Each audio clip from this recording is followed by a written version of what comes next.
The first alarm did not sound like danger. It sounded like a coffee cup rolling across marble. Then the lobby doors clicked shut, one after another, like the building itself had stopped breathing. A billionaire stood beside a brass elevator, watching a janitor continue mopping as if fear had no permission to enter his hands. Someone whispered that Caleb Turner must be out of his mind. But Vivian Whitmore saw something no one else saw. The calm of a man who had already survived worse storms than this one. At 7:42 on a rain-soaked Thursday evening in downtown Chicago, the grand lobby of Whitmore Tower glittered with polished stone, warm ceiling lights, and the soft hum of money moving through invisible wires. Men in tailored coats checked their phones. Assistants balanced folders against paper coffee cups. Security guards nodded at passing executives who barely nodded back. Near the south entrance, Caleb Turner guided a mop across a silver-gray streak of rainwater, slow and steady, his faded work shirt tucked in, his name badge scratched at the corners, his eyes quiet beneath the brim of a Navy cap. He was 42, a single father, and to most of the people walking past him, he was part of the furniture. Useful, replaceable, easy to ignore. Earlier that evening, Martin Hale, the building manager, had snapped at him in front of 3 investors and told him to clean faster because important people were coming. Caleb had only looked at the wet floor, then at the guests stepping through the revolving doors, and answered softly. Important people slip, too. A few laughed. Martin did not. Across the lobby, Vivian Whitmore heard every word. She had arrived without her usual press team, dressed in a plain camel coat, her blonde hair tucked behind one ear, her diamonds hidden except for a small bracelet at her wrist. Tonight was supposed to be a private walkthrough before her company finalized a deal worth more than most towns would ever see. She had built towers, bought airlines, rescued failing banks, and sat across from governors without blinking. Yet the man with the mop held her attention longer than any investor in the room. He did not defend his pride. He protected the floor. He did not ask to be seen. He simply made the room safer for people who would never learn his name.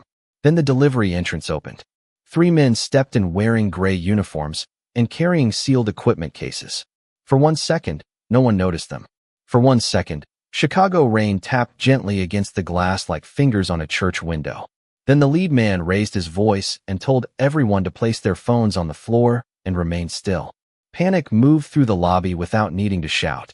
A woman near the reception desk covered her mouth. Martin went pale. One security guard reached for his radio, then stopped when the man with the case calmly warned him not to make the evening harder than it needed to be. Vivian felt the room shrink around her. She had been in hostile boardrooms before, but this was different. This was not ego in a suit. This was fear wearing a uniform. And in the middle of it, Caleb Turner kept one hand on the mop handle, his shoulders relaxed, his breathing even, his gaze moving from the locked doors to the cameras, from the children's charity banner near the staircase to the frightened intern crouched behind a marble desk. "Hey," one of the intruders called, pointing toward him. "Janitor, stop moving." Caleb stopped. He did not flinch. He did not challenge. He simply lifted his eyes. "Floor's wet," he said. "Someone could fall." A nervous laugh escaped from somebody in the crowd, then died quickly. The lead man stared at him, confused by the gentleness, irritated by the absence of fear. Vivian watched Caleb lower the mop into the bucket with careful grace, as if even now dignity mattered. Outside, sirens had not yet come. Inside, no hero had appeared. There was only a single dad in work boots, a billionaire who suddenly understood how little money could do inside a locked room, and a silence so deep it seemed to wait for Caleb Turner's next breath. 3 hours before the lobby went still, Caleb Turner had entered Whitmore Tower through the service hallway with a paper lunch sack in one hand and his daughter's pink backpack charm clipped to his key ring.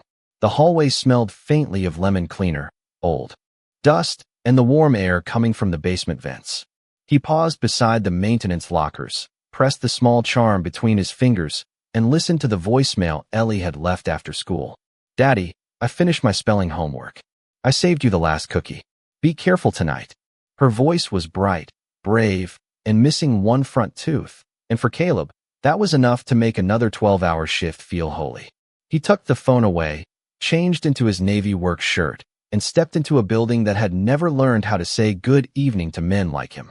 People passed him with their eyes aimed above his shoulder. A lawyer handed him an empty cup without looking down. A young analyst dragged muddy footprints across a section Caleb had just finished polishing. He did not complain. He had learned long ago that pride could make a man loud, but dignity taught him where to place his strength. By 5 o'clock, the storm had turned the sidewalk slick, and the front lobby became a river of umbrellas, wet shoes, and impatient voices. Martin Hale appeared near the reception desk, silver tie tied against his throat, face sharpened by the importance he borrowed from richer people. "Turner," he called, loud enough for nearby guests to hear. "This floor looks like a bus station. We have billion-dollar clients walking in tonight. Try not to embarrass the building." Caleb wrung out the mop, slow and careful. "Yes, sir." "And lose the sad face," Martin added. "Nobody wants a tragedy with a cleaning cart." Two assistants smiled because they thought they were supposed to. Caleb looked toward the brass elevator doors, where their reflections stretched thin and tired. He did not answer back.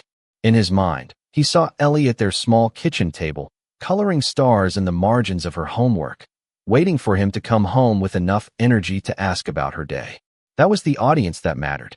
Near the west entrance, Vivian Whitmore had arrived without ceremony. She was breathtaking in the restrained, polished way of old American portraits, with clear blue eyes, pale skin, and blonde hair swept neatly beneath the collar of her camel coat. She had the kind of beauty that made people straighten their posture before they knew why. But tonight, she wanted no spotlight.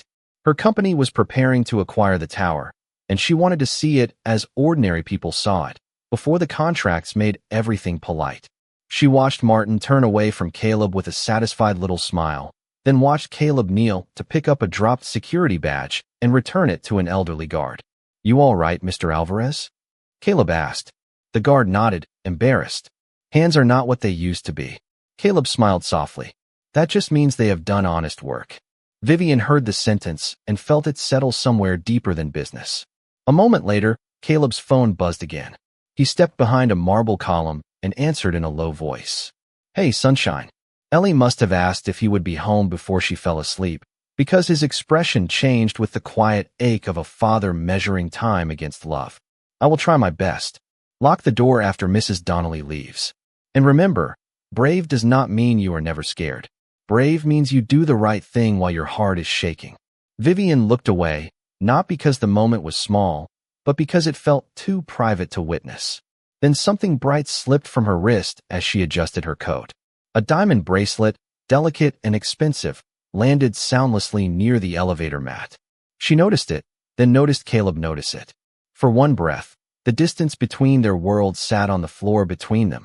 Caleb picked it up, walked across the lobby, and held it out. "Ma'am, you dropped this." Vivian studied his face. "No hunger. No performance. No calculation. Do you know what this is worth?" she asked. Caleb glanced at the bracelet, then back at her. "Not more than what my daughter still believes about honest people." Vivian had heard thousands of polished answers in boardrooms across America. None of them had ever made a lobby feel this quiet. Vivian Whitmore closed her fingers around the bracelet, but she did not move away. She stood beneath the warm glow of the elevator numbers, studying Caleb Turner as though she had just found a sentence in a book that did not belong on the page. Men had returned things to her before. They returned wallets, invitations, favors, compliments, and every one of them usually carried a little hook hidden inside. Caleb carried none. He gave back the bracelet as if honesty were not impressive, only expected. "You have a daughter," Vivian said, not quite asking. Caleb nodded once. "Ellie, 9 years old. She likes spelling bees, peanut butter sandwiches, and telling me I fold towels wrong." A faint smile touched Vivian's mouth before she could stop it. "She sounds very certain." "She is," Caleb said. "Her mother was, too." The answer was gentle, but something in his eyes lowered the temperature around it. Vivian understood enough not to press. A few feet away, Martin Hale watched them with the irritation of a man who hated seeing kindness travel outside his permission. "Turner," he barked. "The freight elevator is backed up. Stop chatting with guests and make yourself useful." Caleb gave Vivian a small nod and walked toward the service corridor, his mop bucket rolling behind him with one soft wool squeaking against the stone. Vivian remained where she was, bracelet resting in her palm, feeling strangely unprotected by all the wealth attached to her name. She had come to examine wiring, management records, lease terms, and security protocols. Instead, she found herself measuring the soul of a building by the way it treated the man who cleaned it. 30 minutes later, she saw Caleb near the staff break area, sharing half of his sandwich with a young intern whose hands trembled from too much coffee and not enough dinner. "My first week," the young man admitted, trying to laugh. "I already messed up 3 spreadsheets." Caleb slid the wrapped half across the table. "Then you are learning. Mistakes are expensive only when pride refuses the receipt." The intern stared at him, then smiled with tired gratitude. Vivian passed by slowly, pretending to read a directory sign. She had negotiated in towers from New York to San Francisco, had heard advisors speak for hours without saying anything that mattered. Yet this janitor dropped wisdom like pennies into places no one checked. Later, near the loading entrance, an elderly woman from the catering crew struggled with 2 heavy trays. Caleb took one without ceremony. "I can manage," she said. "I know," Caleb replied. "That is why I am helping, not rescuing." She laughed, and the sound softened the concrete hallway. Vivian watched again, not because Caleb performed goodness, but because he seemed most himself when nobody was supposed to notice. At 6:30, the sky outside had darkened to the color of wet slate, and traffic along Wacker Drive moved in red ribbons beyond the glass. Inside, final preparations began for the private signing upstairs. Vivian stepped into an empty conference alcove and called her chief counsel. "I want a complete review of building personnel before we close." The counsel paused. "Is there a problem with management?" Vivian looked through the glass wall.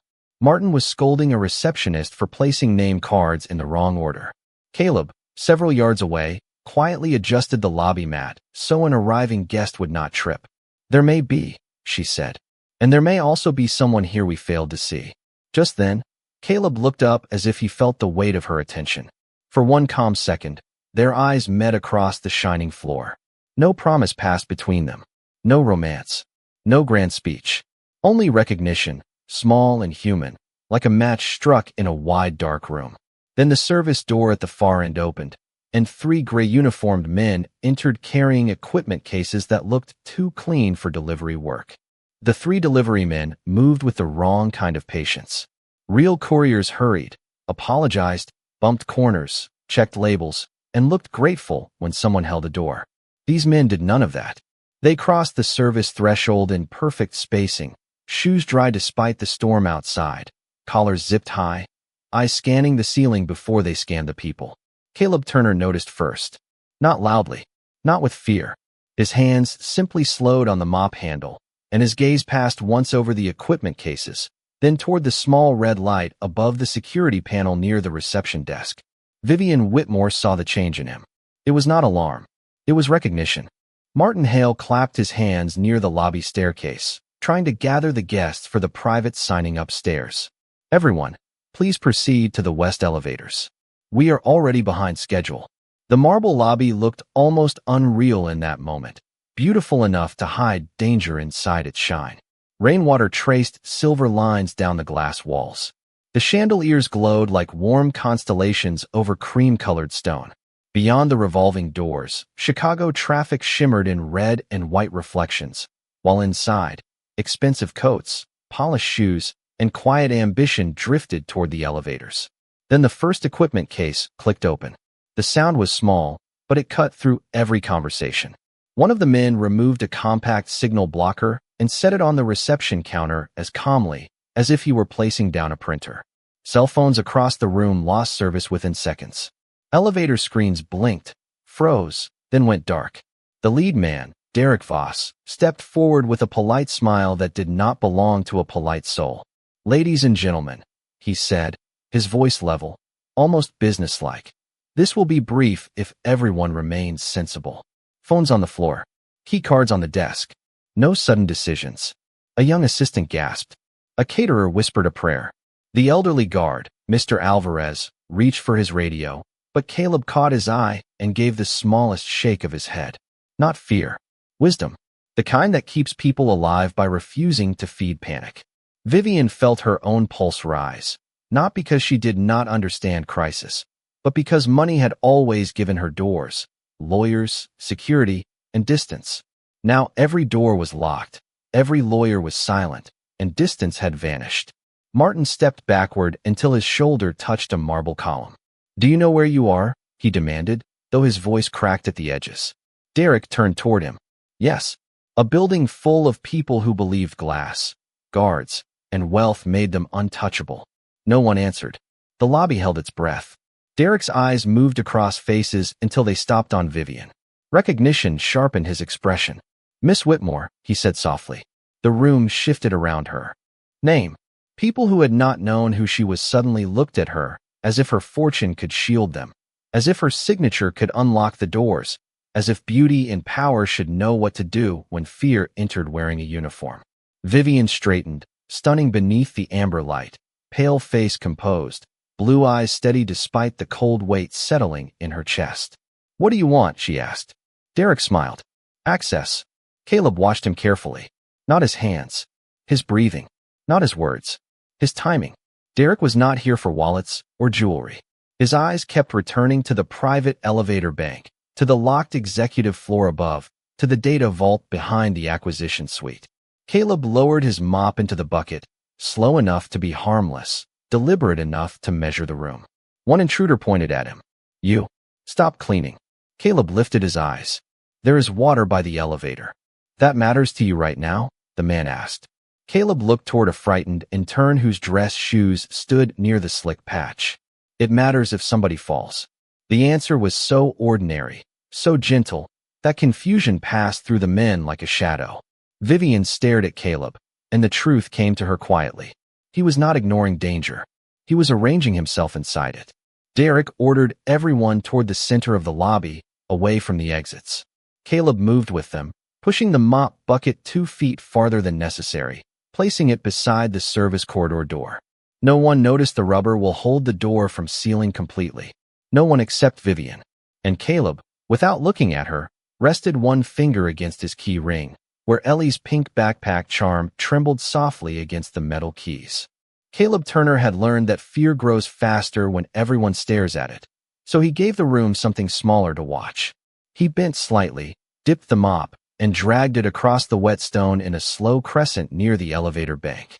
"Keep your hands where I can see them," one of Derek's men warned. Caleb nodded. "Yes, sir." "Why are you still doing that?"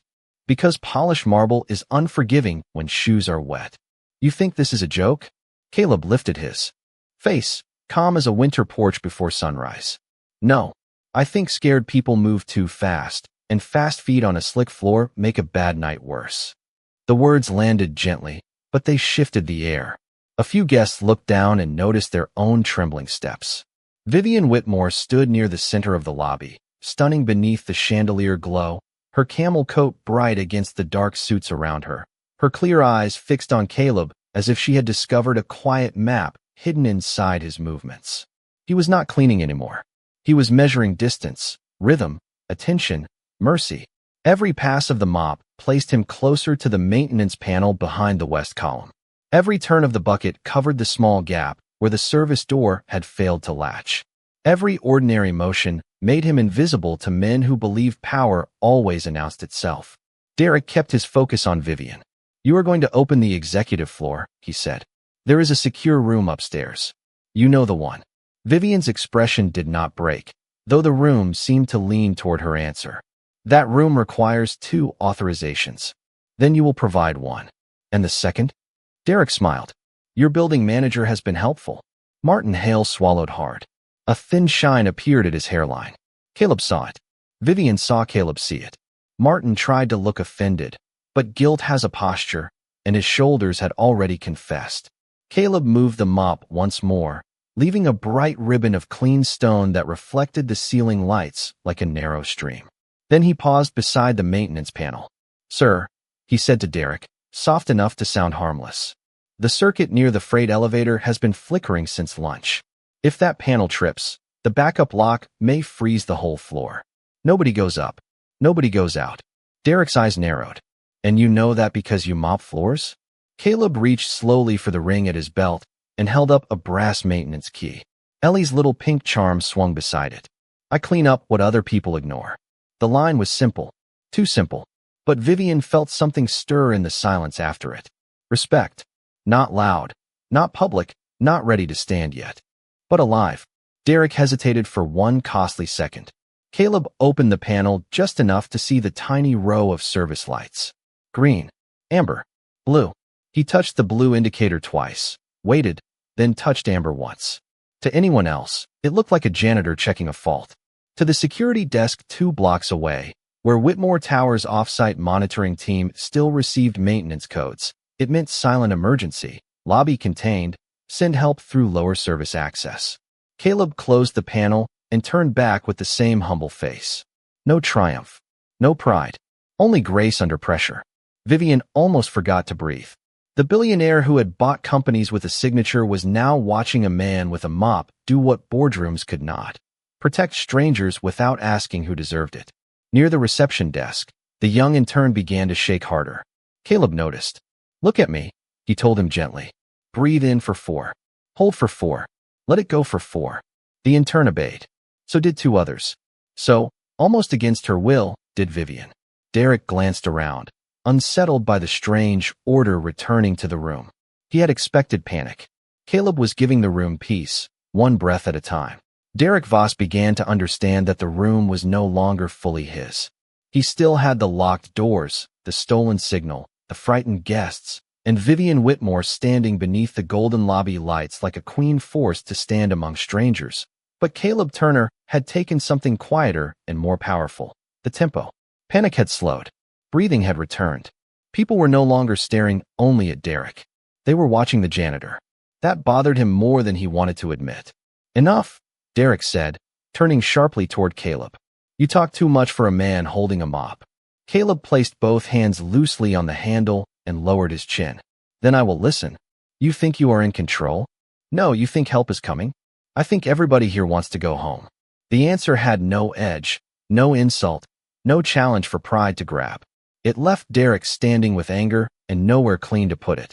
Vivian saw that, and a chill moved through her that had nothing to do with fear. Caleb was not trying to win. He was trying to keep Derek from needing to prove he could. There was grace in that, a discipline so deep it looked like humility. One of Derek's men stepped toward the reception desk and noticed the intern breathing slowly. Stop whispering over there, he snapped. The young man froze, eyes wide, cheeks pale. Vivian took one step forward before she realized she had moved. Derek turned toward her immediately. Careful, Miss Whitmore. Your name opens doors. It does not make you special in here. The room tightened around the words. Caleb looked at Vivian, just once, not as a billionaire, not as a woman with towers and signatures and headlines, but as a person standing inside a hard moment. Then he looked back at Derek. She is not your problem, Caleb said. Derek smiled without warmth. And you are. A father. The simplicity of it quieted even the rain against the glass. Caleb's voice stayed low. Fathers learn to hear what fear sounds like before it becomes a mistake. Yours is getting louder. Derek's expression flickered. Not much. Just a fraction. But Vivian saw it. Caleb saw it. You do not know anything about me, Derek said. I know you checked the east camera twice, but never the cash drawers. I know you asked for the executive floor, not jewelry. I know you brought a signal blocker, not bags. That means you came for files, access, leverage, maybe a promise somebody made you. Derek stared at him. Martin Hale looked down too quickly. Vivian's heart gave one hard beat. There it was again, the hidden thread. Caleb turned slightly, enough for his voice to reach Martin without seeming to. Sometimes desperate men do wrong things because someone richer convinced them it was the only road left. Martin swallowed. Derek's jaw tightened. Be quiet. Caleb nodded, but the truth had already stepped into the lobby. Outside, far beyond the rain-dimmed glass, a faint blue reflection crossed the upper windows and disappeared. Not sirens yet. Not rescue loud enough to frighten the room. Just a sign that the silent code had found its way through the city. Vivian noticed Caleb's shoulders ease by less than an inch. No celebration. No. Visible relief. Only a quiet man making space for another breath. Derek took Vivian by the arm, not harshly, but firmly enough to move her toward the private elevator. Open it, he said. Vivian kept her dignity like a candle cupped against wind. You still need the second authorization. Derek glanced at Martin. Martin lifted his access card with trembling fingers. I can get us to the suite, he said, trying to sound useful. Caleb's eyes softened, almost sadly. Martin, he said, do not trade your whole life for one bad promise. Martin flinched as if the words had found the last honest place inside him. The elevator panel remained dark. Caleb had known it would. The maintenance code had frozen executive movement without trapping the lobby. Derek pressed the button again. Nothing. The entire room heard the silence answer him. Vivian looked at Caleb, and in that moment she finally understood. His next move had not been strength, speed, or spectacle. It had been patience, mercy, and a kind of courage that refused to humiliate even the man who had humiliated him. The elevator button stayed dark beneath Derek Voss's thumb, and for the first time that evening, his confidence looked borrowed. He pressed it again. Nothing answered but the rain brushing the windows and the quiet breath of 50 people waiting inside the shining lobby. Vivian Whitmore stood beside him with her chin lifted, impossibly composed under the honey-colored light, her blonde hair smooth against her camel coat, her blue eyes clear enough to make fear feel ashamed of itself. Caleb Turner remained near the maintenance column, one hand resting on the mop handle, the other hanging close to Ellie's pink backpack charm. He looked ordinary to anyone who had never studied courage. To Vivian, he now looked like a locked door that life had not managed to break. Fix it, Derek said. Caleb turned his gaze toward the elevator panel. It is in safety hold. Undo it. I cannot. You just did something to it. I kept it from becoming another problem. Derek stepped closer, voice tight. Who are you? Caleb did not answer right away. He looked past Derek, toward Martin Hale, who had gone pale beneath the expensive ceiling lights. Martin's access card trembled between his fingers. You still have time, Caleb said to him softly. One truthful sentence can save years of regret. Martin opened his mouth, but shame closed it again. Then a sound came from the lobby speakers, faint at first, broken by static. It was not an alarm. It was a calm male voice from the building's emergency channel. Whitmore Tower Lobby, this is Lieutenant Aaron Grayson with Chicago Police Department Crisis Response. We have received your maintenance signal. Keep the room calm. Captain Turner, if you can hear me, give us confirmation. Every face turned. Derek blinked. Vivian felt the name move through the lobby like a church bell. Captain Turner. Caleb's jaw tightened, not with pride, but with the sorrow of a man hearing an old life knock on a door he had tried to keep closed. He looked down for 1 second, and in that second he was no longer only the janitor with careful hands. He was the father who had chosen quiet because grief had already taken enough from him. He was the man who had once taught younger men and women how to survive hard hours without losing their souls. He was the widower who walked away from recognition because his daughter needed a dad more than the world needed another story. That is not me anymore, Caleb said. The speaker crackled again. Lieutenant Grayson's voice softened. With respect, sir, it has always been you. The lobby fell into a silence deeper than fear. Mr. Alvarez, the elderly guard, stared as if he were seeing Caleb for the first time. The young intern wiped his eyes. Vivian did not move. She only watched Caleb breathe, slow and steady, carrying a past heavy enough to bend most men and gentle enough not to let it harden him. Derek looked from the speaker to Caleb, then to Martin, realizing too late that he had mistaken humility for weakness. You set this up, Derek said. Caleb shook his head. No, I left a door open. For them. For everybody. Outside, blue and white lights spread softly across the wet glass, turning the marble floor into a river of color. No one rushed. No one shouted. Caleb raised his voice just enough for the room to follow. Everyone stay low, stay still, and keep breathing the way we practiced. They obeyed him, not because he commanded power, but because he had earned trust one quiet act at a time. Vivian stepped slightly closer, her voice barely above a whisper. Why hide all of that? Caleb looked at the charm on his keys. Because my little girl lost her mother. I was not going to let her lose me to yesterday. And there, beneath the golden chandeliers of a tower built for wealth, a billionaire finally understood that the richest kind of strength was the kind that asked for nothing, protected everyone, and carried its scars with grace. Derek Voss looked at the blue and white reflections spreading across the rain-washed glass, and something inside his face began to loosen. Not surrender yet. Not peace. just the first crack in a plan built on someone else's promise. Caleb Turner saw it and stepped carefully into that opening with the same quiet grace he had used all evening. "Derek," he said, using the name as though it still belonged to a man and not a mistake. "Who told you the executive suite would be empty after 7:30? Derek's eyes moved, just once, toward Martin Hale. It was enough. Vivian Whitmore followed the glance and felt the room sharpen around her. Martin tried to laugh, but it came out thin and broken. "This is ridiculous. He is guessing." Caleb did not raise his voice. "Who told him the signing packet would be upstairs?" Martin shook his head. "I manage schedules. People know things." "Who gave him the backup access card?" "That card is not mine." "Then why did you lift it before he asked?" The question did not strike hard. It simply landed clean. The lobby became still, beautiful and unforgiving beneath the chandeliers, every polished surface reflecting Martin from too many angles. Vivian looked at the man who had mocked a father, shamed a worker, and sold his loyalty for a promise he could not even hold in his hands. "Martin," she said, her voice soft but carrying all the weight of her name. "Tell the truth." His lips parted. No words came. Derek's shoulders lowered a fraction. "He said nobody would get hurt," he murmured. Martin's face collapsed. "I had debts," he whispered. "I was going to lose everything." Caleb looked at him with sadness, not disgust. "So you decided everyone else should feel unsafe with you." That sentence did what shouting could not. Martin sat down slowly on the edge of the marble planter, his access card slipping from his fingers onto the floor with a small plastic tap.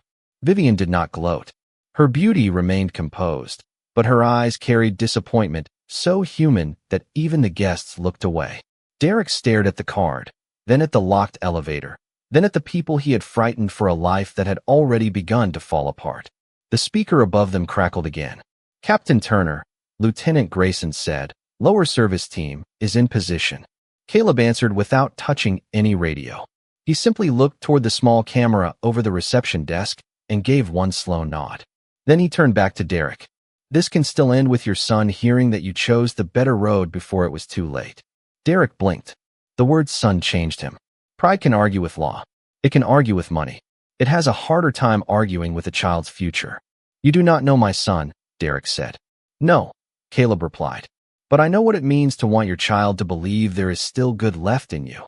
The front of the lobby remained bright with rain and city lights, but from the service corridor came the quiet arrival of officers moving with careful restraint. No chaos followed. No grand spectacle. Just order returning one respectful step at a time. Derek set the access device on the floor and raised his empty hands. His men copied him, confused but finished. Martin covered his face. Mr. Alvarez helped the young intern stand. Vivian exhaled as if the building itself had finally released her. And Caleb Turner, the man everyone had nearly overlooked, did not smile, did not bow, did not look around for praise. He only picked up Ellie's charm from where it had twisted on his key ring and whispered, "Almost home. Sunshine." In that glowing lobby, under towers of glass and light, the room understood that justice had not arrived like thunder. It had arrived quietly, through a father, who refused to let fear decide who he would become. 1 week later, Whitmore Tower opened its doors beneath a clear Chicago morning, so bright it seemed to forgive the glass for remembering the storm. Sunlight poured through the lobby in wide golden bands, touching the marble floor where guests now walked more slowly, as if the building had become less of a monument to money and more of a place where human beings had once chosen mercy. Fresh white roses stood near the reception desk. The brass elevators gleamed. Mr. Alvarez wore a new security jacket and greeted every employee by name. The young intern, no longer trembling, carried coffee for the catering crew before taking one for himself. Caleb Turner arrived through the service entrance at 6:45, just as he always had, in his clean navy shirt with Ellie's pink backpack charm on his keyring. He expected quiet work, a mop bucket, and the simple comfort of doing an honest job before going home to help his daughter study for her Friday spelling test. Instead, the lobby was full. Executives stood beside janitors. Lawyers stood beside guards. Assistants, caterers, technicians, and investors formed a respectful circle beneath the chandeliers. Caleb stopped near the column. For the first time in years, being seen felt heavier than being ignored. Vivian Whitmore stepped forward from the center of the room, breathtaking in an ivory coat, her blonde hair softly pinned back, her blue eyes shining not with power, but with gratitude. Beside her stood Ellie Turner in a yellow dress, holding a paper star she had made with blue crayon letters across the front. Caleb's breath caught. "Daddy," Ellie called, running to him. He knelt before anyone could speak, and she wrapped her arms around his neck with the complete trust of a child who had always known the truth before adults caught up. "You came to my work," he whispered. "Miss Vivian said heroes should not have to stand alone." Caleb closed his eyes for 1 second, steadying the place inside him where grief and love had learned to share a room. Vivian waited until he stood, then turned to the crowd. "This tower was nearly purchased as an asset," she said. "A location, a number, a line in a portfolio. But last Thursday night, a man this building treated as invisible reminded us what strength is supposed to protect." No one moved. Even Martin Hale's former office door had already been cleared, its gold nameplate removed, leaving only 2 small screw marks on the wood. Vivian continued, her voice calm and full. "Whitmore Capital is creating the Grace Turner Community Safety Foundation, named in honor of Caleb's late wife, to support single parents, school safety programs, and training for workers who keep our cities running before anyone else wakes up." Caleb looked at her, startled. "Vivian, I cannot accept money for doing what was right." She smiled gently. "Then do not accept it as payment. Accept it as a second chance for others." Ellie lifted the paper star. On it, in careful letters, she had written, "My dad helps people breathe." Caleb covered his mouth, not to hide weakness, but to hold back a love too large for words. Mr. Alvarez began clapping first, then the intern, then the caterers, then the executives who had once walked past Caleb without seeing him. The applause rose, but Caleb did not stand taller because of it. He only took Ellie's hand and looked around the lobby with quiet dignity. Vivian stepped beside him, close enough to speak softly. "You saved my company," she said. Caleb shook his head. "No, we all just remembered what people are worth." Outside, the city moved on, buses hissing at the curb, office workers crossing the street with paper cups and morning plans. Inside, for one sacred moment, nobody rushed. Nobody laughed at the janitor. Nobody mistook humility for failure. And Caleb Turner, single father, widower, former captain, and the gentlest man in the room, walked his daughter across the shining floor while a billionaire watched with tears in her eyes, understanding at last that grace does not need a spotlight. It only needs one good man to stay calm when the world forgets how.